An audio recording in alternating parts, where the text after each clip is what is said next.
LinkedIn presents.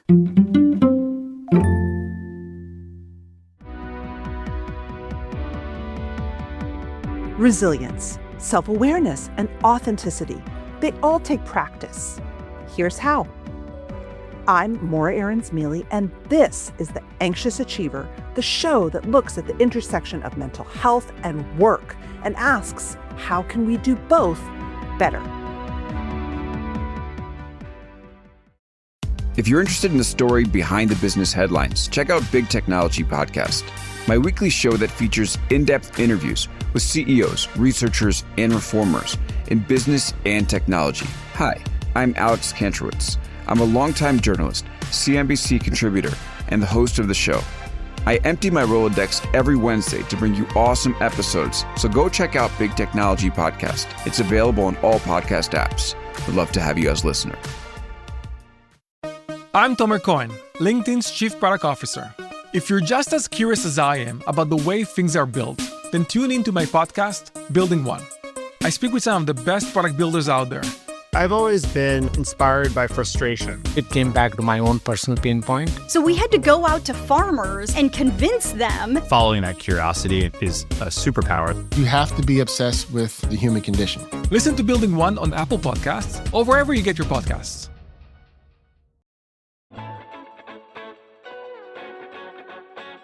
A common therapy phrase you've probably heard, even if you've never been to therapy, and if you haven't been, you should go, is doing the work. It's a simple idea, but when you boil it down, what does it really mean? And how hard is doing the work? Sometimes it's hard, and sometimes it's not so hard. And really, doing the work is about practicing. It's about stretching beyond your normal behavior patterns. It's about becoming more aware. And yeah, sometimes it's about sitting in discomfort or facing things you'd really rather not face. Today's guest looks at mental health and emotional intelligence as related, and also as skills that can be developed with the right exercise regimen. Emily Anhalt is a clinical psychologist, author, and co-founder of COA, the Gym for Mental Health. And she argues that being more resilient isn't about never feeling anxious or depressed, but it's about being better equipped to handle those moments, just like we need to run several times a week to prepare for a marathon or do those reps in the gym. So too, should we be training our emotions to withstand those big, tough moments and to get strong enough to be ready for them. Anhalt wrote the new book, Flex Your Feelings, Train Your Brain to Develop the 7 Traits of Emotional Fitness. And she joins me to talk about the exercises that will help you too.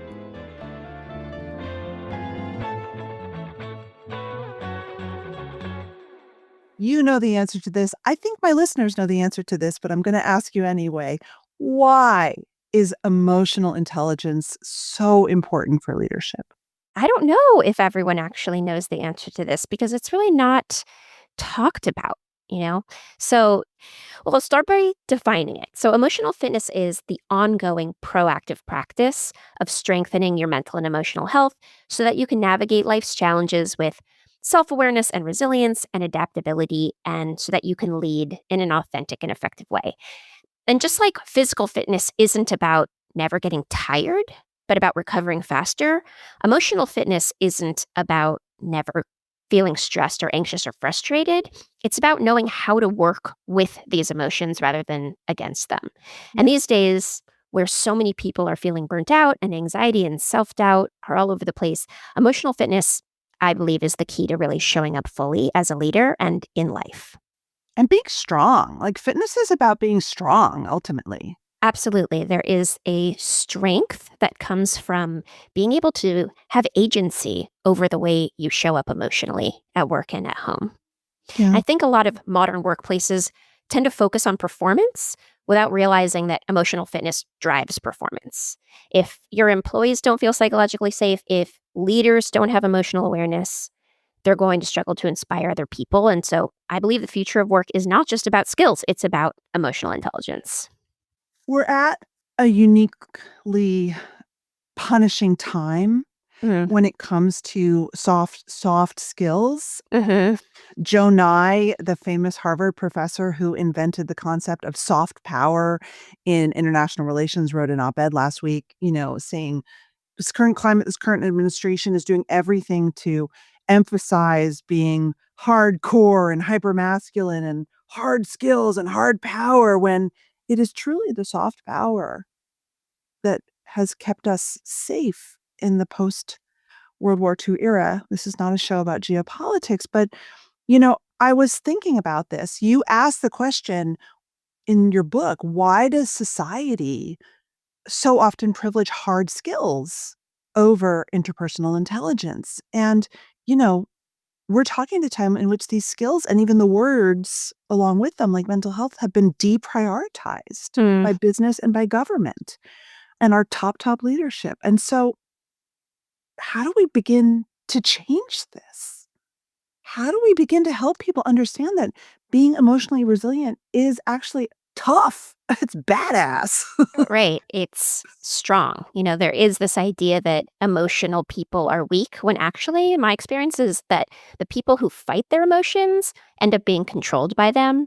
And they're the ones who end up feeling weak to me. That there is this strength in having a healthy relationship with your emotional life.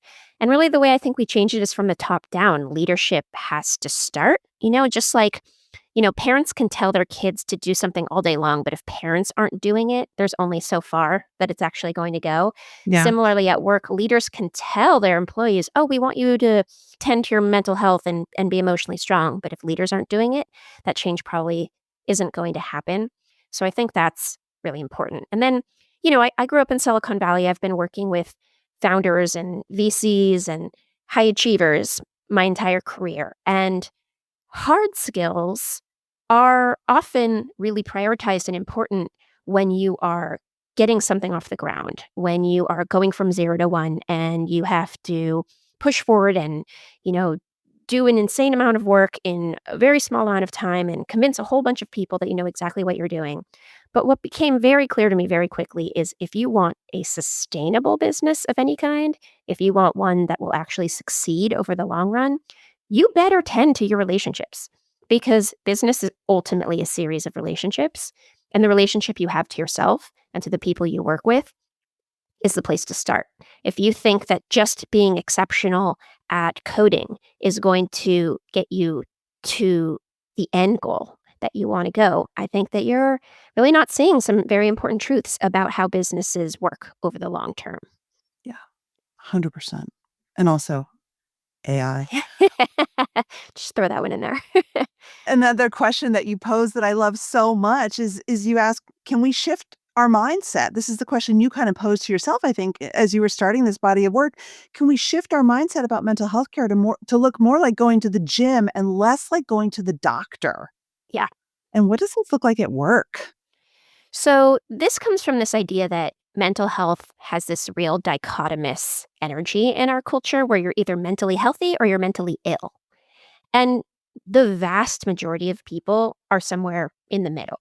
And to me, mental health is not the absence of disorders, which is why I use the term emotional fitness. So physical fitness doesn't just mean that you're not sick. It means that you are in a heightened place of health. You are eating well, you're sleeping enough, you're exercising. And so you're much less likely to get sick and you can just handle physical tasks of all kinds better. So to me, emotional fitness doesn't just mean that you're not mentally ill. It means that you have this heightened energy of mental health that will allow you to face all of life's inevitable difficulties. And so at work, if you think about work, it's sort of like an emotional marathon every day. And the more fit you are, the better you're going to do at the race ultimately. So it's an important practice to start before things are falling apart. That's the big problem I see is people tend to wait till shit really hits the fan to work on their mental health. But if you work on it before things have gone wrong, you're going to prevent a lot of the problems that you might have waited to see and then try to fix. I feel so strongly about it. The visual that comes to my mind, and you mentioned this earlier, is that when you have emotional fitness, you have a profound freedom that other people don't have. Yes. Because you're not controlled by your own emotions. You're not held hostage by other people's emotions. Yes. We all know what it's like to be in the thrall of really hard emotions and to act in ways that don't serve us when we're in those thralls. And when you're fit, you're free. You're not 100% free, but you have a level of working in the world that is unencumbered. It's really beautifully said. And one of the things I talk about in the first trait, which is all about tolerating discomfort, is that as you work on your emotional fitness, new doors and new options open to you. Because when you are controlled by your emotions, when you are not fit, then you're always going to make the choices that get you away from discomfort quickly, that make you feel, safe again in a way. But when you've been working on these things and you can tolerate your discomfort and you feel like you can use your emotions as data and you can work with them instead of them kind of pulling you around, all of a sudden you have all these other options, all these other choices available to you. It's really profound shift that happens. Oh, it's just makes me so happy. Me too. And to continue your gym metaphor, you share a process that can be learned, just like building up muscles in the gym. Some people probably know this from years of therapy, but this can feel like a not linear process. It can feel like a Definitely. very chaotic and disorganized process that we often sort of learn through the school of hard knocks, to be honest, right? Like, we sort of go through so many bumps in life that we sort of develop the skills later. How did you come to a place of, "Oh, wait a minute, I actually can build a roadmap for this that makes sense for people?" I think that I really developed faith in the process through my own therapy. Mm, I remember when I started therapy, I was starting grad school to be a therapist and I thought, "Oh, I should probably, just kind of see what this is about. I don't really need it, I'm so self-aware. I'm good." And then my mind was blown by how much I didn't know about myself. And I realized, "Oh, there is an aspect of this that is more qualitative and less quantitative." And that's why a lot of people, I think, are wary of it because it's a little bit harder to measure and explain. But there is this magic that happens when you trust the process. So then I got out of grad school and I was working with all of these tech people and high achievers and realized that a lot of people don't identify as necessarily needing mental health help, but they still want to level up the relationship that they have to themselves and other people. And so I started talking about things in this more proactive way, this emotional fitness kind of terms, and I wanted to define it. I wanted to figure out what is an emotional fitness regimen? Like, what's an emotional push up and how do you do one? How could I almost prescribe this kind of work in an ongoing way? So I did a big research study about a decade ago, and I interviewed 100 psychologists and 100 entrepreneurs. And I asked them, how would you know if you were sitting across the table from an emotionally healthy leader? What does that person do? What do they not do? What does that feel like? yeah. And I synthesized all of this data. And what happened is the answers all kind of coalesced into these 7 traits that emotionally fit leaders seem to have. And those 7 traits are essentially mindfulness, curiosity, self awareness, resilience, empathy, communication, and playfulness. And so I proceeded to create a workout for each of these 7 traits. This is how you flex each of these 7 traits in your You have life. emotional push-ups. Literally emotional push-ups. And the order I realized is also important. So for example, mindfulness, the first one, becoming more comfortable being uncomfortable, is important because if you're not willing to be uncomfortable, you're not going to be able to do any of the other exercises. Just like if you Mm, walked into a gym and said, "Okay, I'll work out, but I don't want to feel any physical discomfort," you're not going to get any faster or stronger. You first have to be willing to feel a little bit uncomfortable. So I designed them in this order where they build on each other, where each skill opens up your ability to take on the next skill. And then by the end, they're all feeding off of each other. And then I just tested this out for the last 10 years. I've been working on my own emotional fitness. I've been working on the emotional fitness of my clients, which I outline in the book. And I've seen, wow, this really does work in a way that, partially you can explain and partially you just have to trust the process. trust the process. You had a great story about anxiety, and Oh, let's throw that in there because I think a lot of my listeners will be thinking, I would imagine a life and dream of a life where I really felt like my anxiety had less of a grip over me. Yeah. And I could develop a process for that. Oh, I relate. I also am a naturally anxious person, so I really understand. And so I wanted to share with your listeners the single best piece of advice I've ever received, and it happens to be about managing uncertainty and anxiety. So I'll bring you back to the year 2011. And I was sitting in a hospital room for the 30th day in a row, smelling that hospital antiseptic smell and listening to the sounds of the hospital and wondering how many more days I would be there. But it wasn't me in the hospital bed, it was my mom.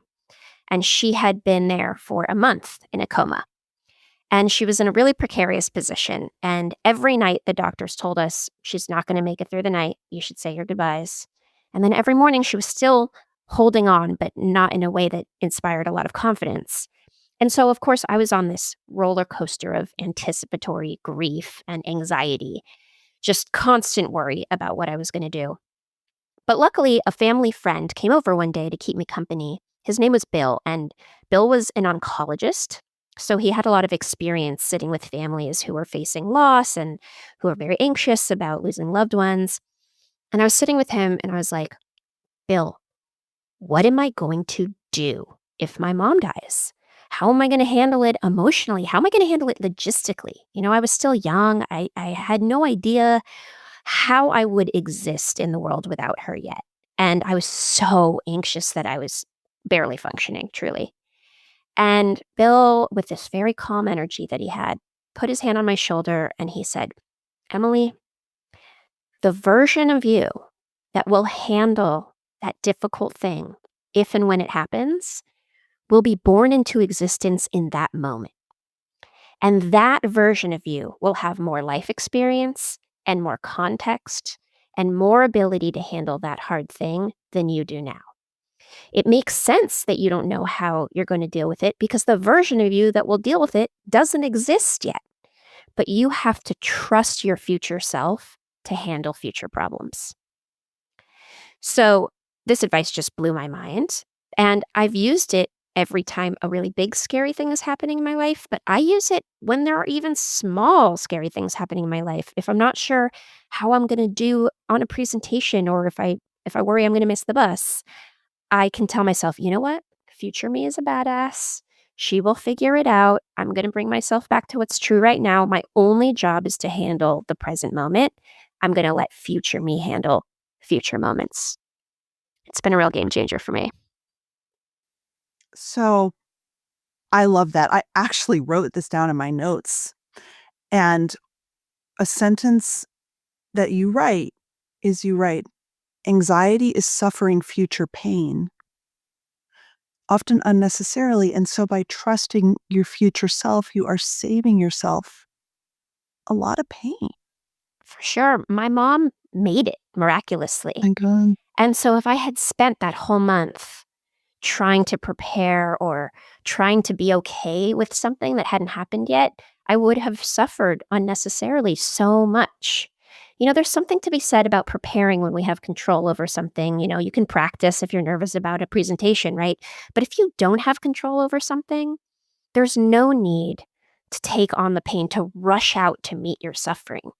Focus on what's true right now. Let future you handle whatever will come to be. I love that. And the funny thing is that us anxious achievers are so amazing at saying, come on, suffering, come to me. Totally. I'll just be prepared, by feeling it all now. Like, you got some suffering? I'll take that. Oh, you have suffering? I'll take this. It's funny. I was talking to my husband last night and, he's having challenges at work. Obviously, it's, work is hard and he's got a startup. And then he said, and the world, I'm so upset. And I said, sweetie, you have literally zero control over any of it. Like, you can take on that suffering if you want, great. But like, it's just gonna take you away from what you can do. For sure. I've heard it said that anxiety is like a rocking chair. It gives you something to do, but you're not going to get anywhere. And I almost think some of us need the anxiety. One of the things I realized through my therapy truly is that on some level, some part of me believes that if I worry enough, the bad thing won't happen. Totally. And so even if I have no control over it, if I stop worrying, then the bad thing might happen. And the problem with that is it's this wild, what we call an omnipotent fantasy. It gives us this idea that we are much more powerful than we are. And there's something very profound about saying, you know what, I'm not that powerful. My anxiety is not what is keeping these bad things from happening. And I can allow myself to live and enjoy my life while I wait to see what I actually need to do and what I actually need to handle. But the leap of faith that future self will be able to handle it, that's the shift.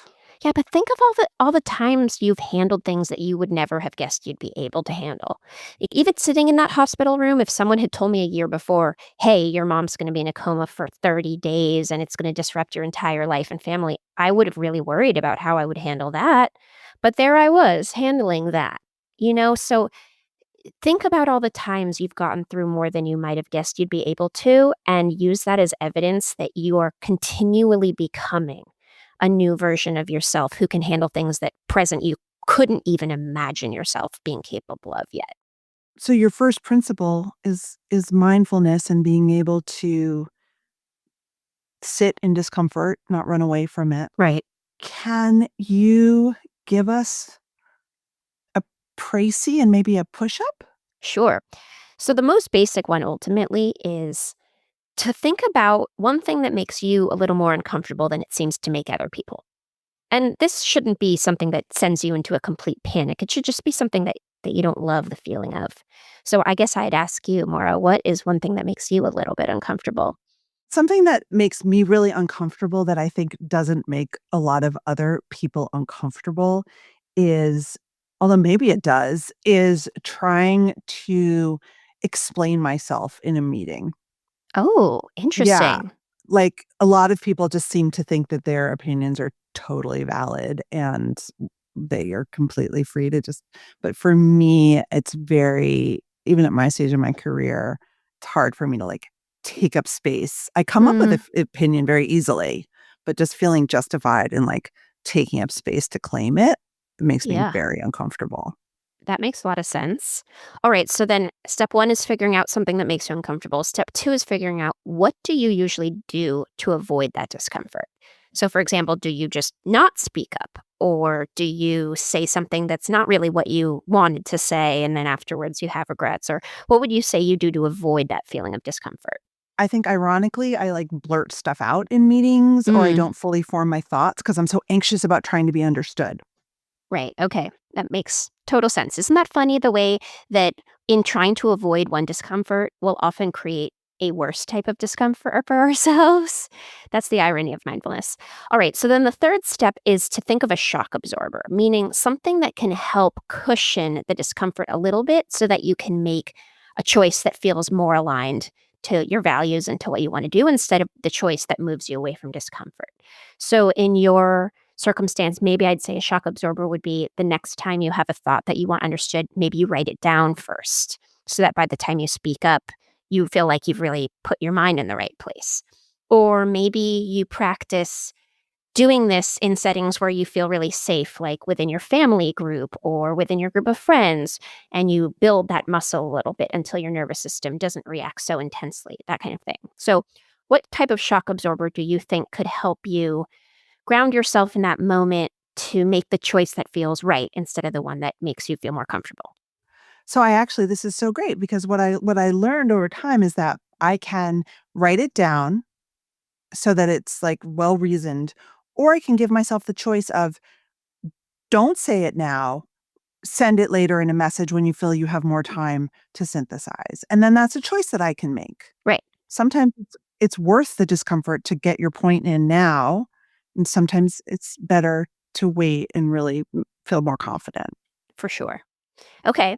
And so then the final step is to think, what do you gain by tolerating the discomfort? By putting that shock absorber in, by writing it down and then saying what you want in that moment or later in a message, what do you gain that wouldn't have been available to you if you weren't willing to tolerate that feeling? I mean, I gain so much, right? Like I gain the ability to be heard.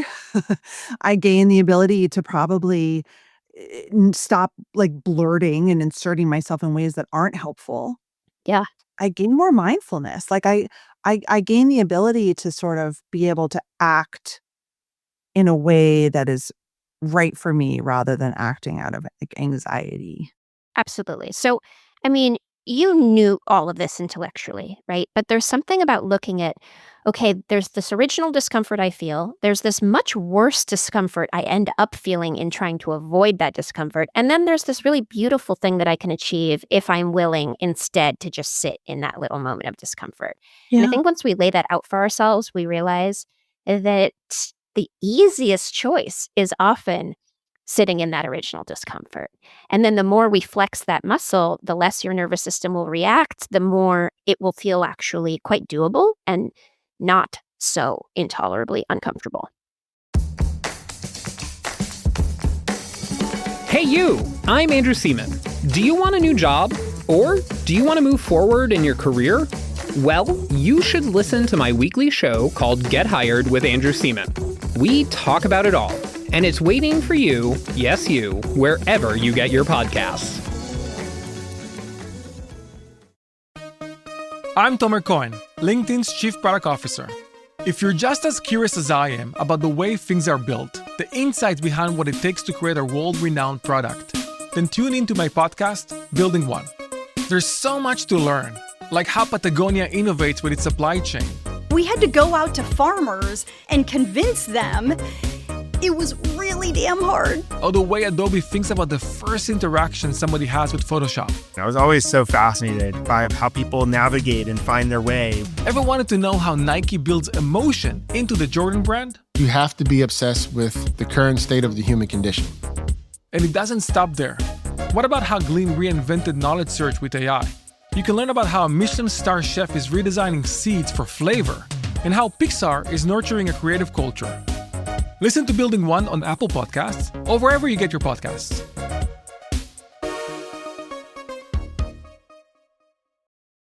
To jump ahead, I think that this conversation cues us up for a piece that I found, an exercise I absolutely loved that you created around how to receive feedback. Because I think that like at work and certainly using my case study, I had to receive some feedback about my behavior in meetings that was really awful. And also I was so scared to get feedback because I knew something was off. And it really was like wading through the discomfort of getting feedback that actually made me realize, okay, you know what, Maura, this is something you're not great at and you can change this to come out the other side.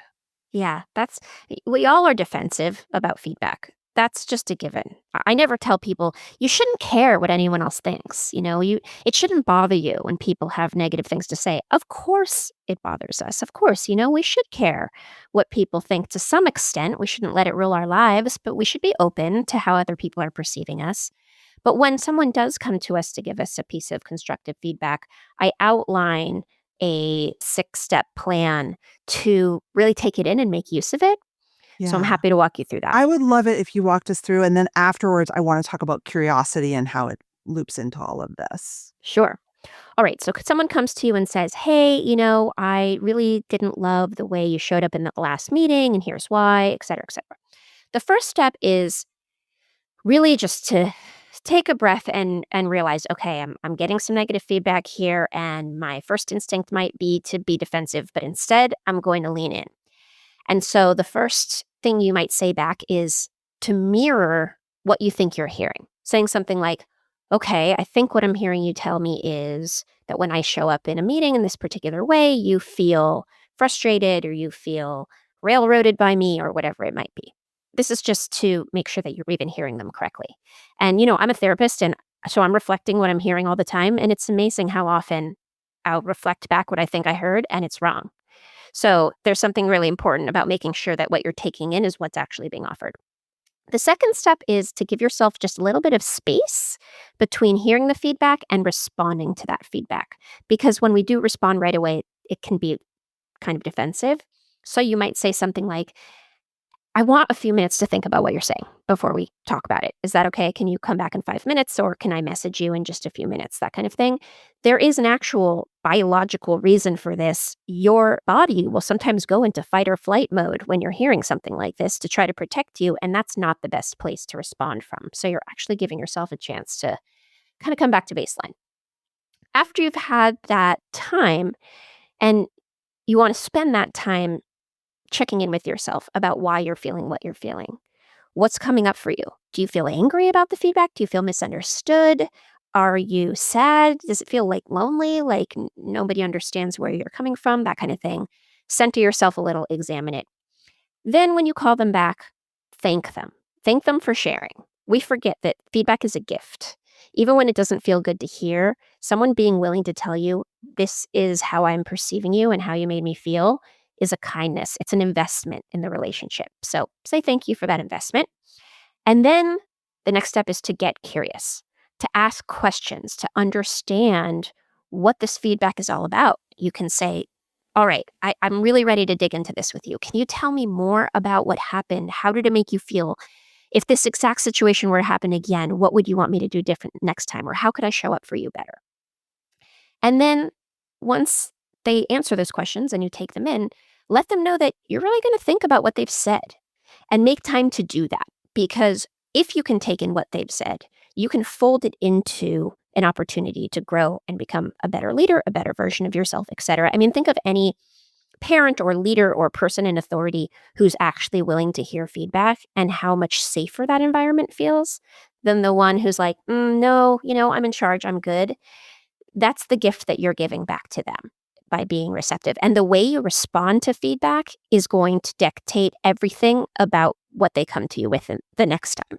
If you take it in well this time, they will keep telling you how you are landing with people the next time. It's so amazing and yet also so hard to do. It's really hard to do. And that's why, that's why all of this fitness, it's not a one and done thing. You don't go to the gym really hard for a weekend and then you're fit for the next year. You have to do it every single day. And that's what I'm trying to stress here is it's really hard to do until it's not as hard to do because you've been doing it a lot. Like taking in hard feedback is really hard until you've seen the process over and over and realized, oh, if I can just show up in this kind of high integrity, emotionally fit way, it becomes less painful because I trust the process of it ultimately making me better. And then as you get better, the feedback you get is going to become, more granular and less about this general feeling of how you show up, which is also really powerful. So, it's this beautiful self-fulfilling cycle. I think also the experience, oh God, I had the worst experience with feedback a couple of weeks ago at a client. I facilitated a retreat for them. And I just knew it was kind of feeling disorganized for everyone. And it's funny because I said to my client, and we've been working together forever. And I said, look, I don't think in a linear way. My brain is different. I'm very circular. Things make sense to me in my brain, but then I've learned over time that sometimes when they make sense to me, this is my anxiety about laying out my opinion in meetings. They make sense to me. They don't make sense to other people. So I'm aware of this. So I want you to tell me if that's how this retreat is landing. And sure enough, she was frustrated. And that was really hard.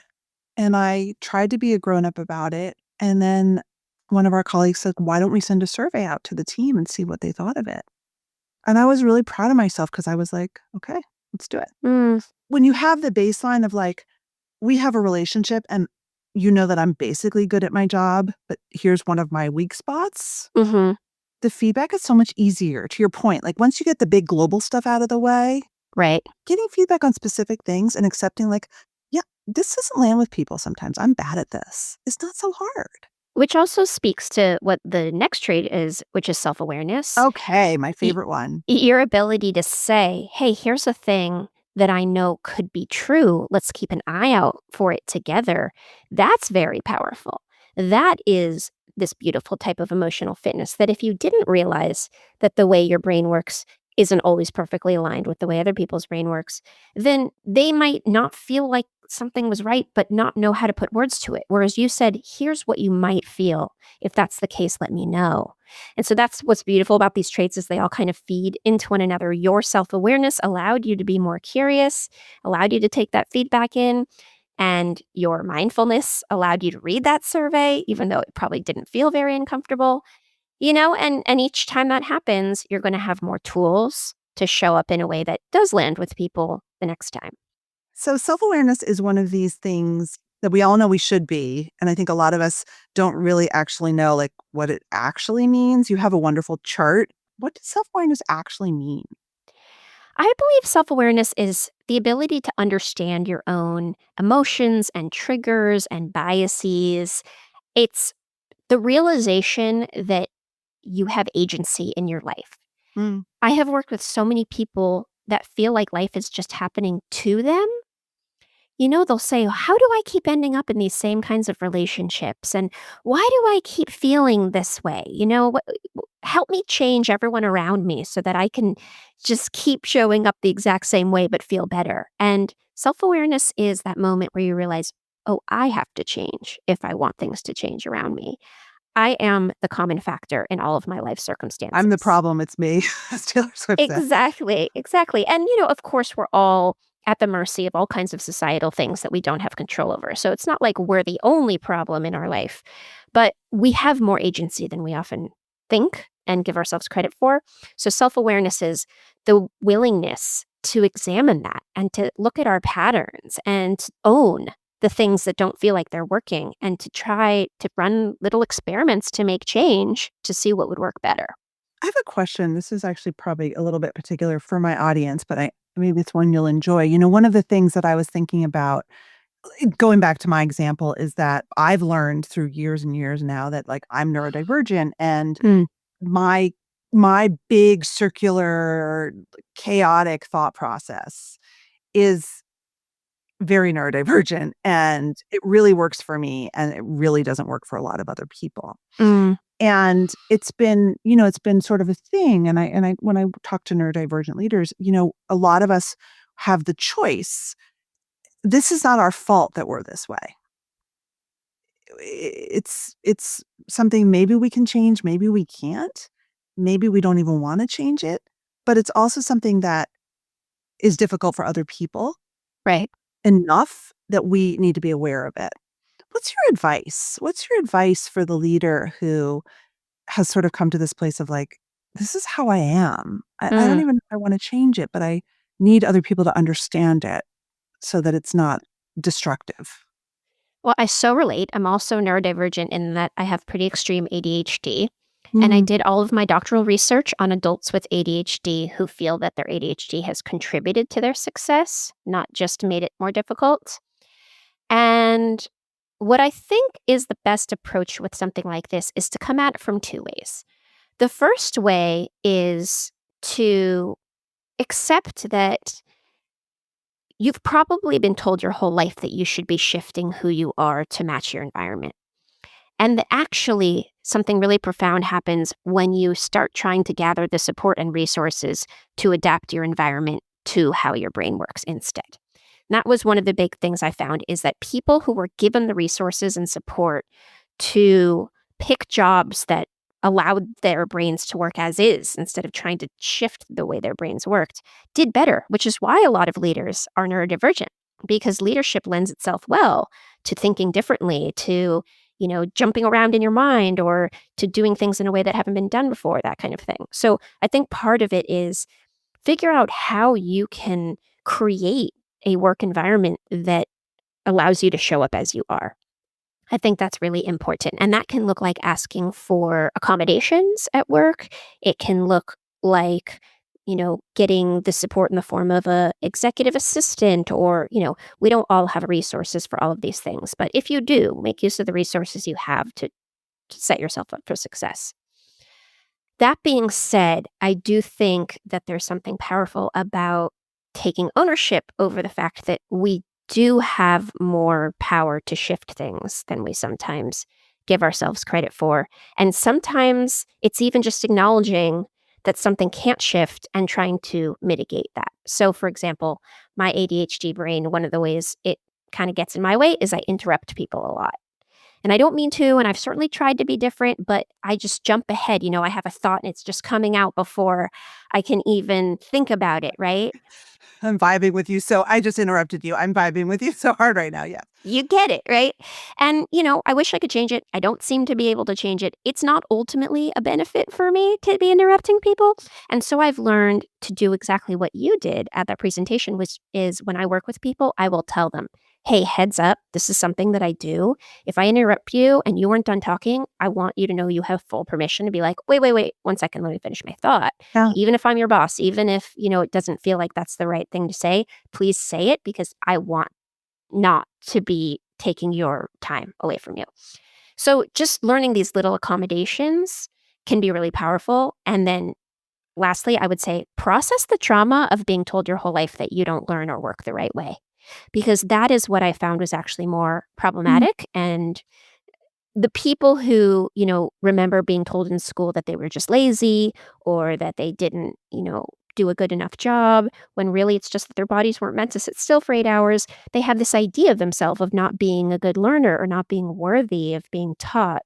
And that's not true. And so go to therapy, process that trauma, and it will be less likely to keep you from achieving things because you won't be fighting against yourself.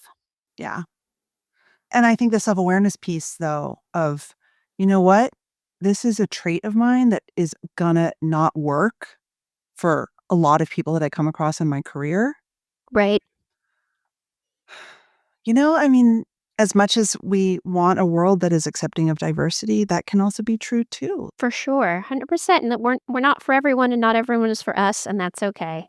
Yeah. And I'll throw in one thing, which is a lot of us tend to think, oh, this is just who I am. But I know from really good therapy that sometimes even things that feel like, oh, this is just who I am, can be shifted. So our work is figuring out what are the things that can and should be shifted, and what are the things that, no, we don't need to shift them. We will figure out how to make them work in our life. You have a great story of a young woman who came into your practice and she got negative feedback that she was so impatient. Yeah. That she couldn't handle waiting and that it was really getting in her way. Yeah. Which I relate. Totally. And you helped her change. Yeah. I think ultimately waiting when you don't feel like waiting, all that really is tolerating discomfort.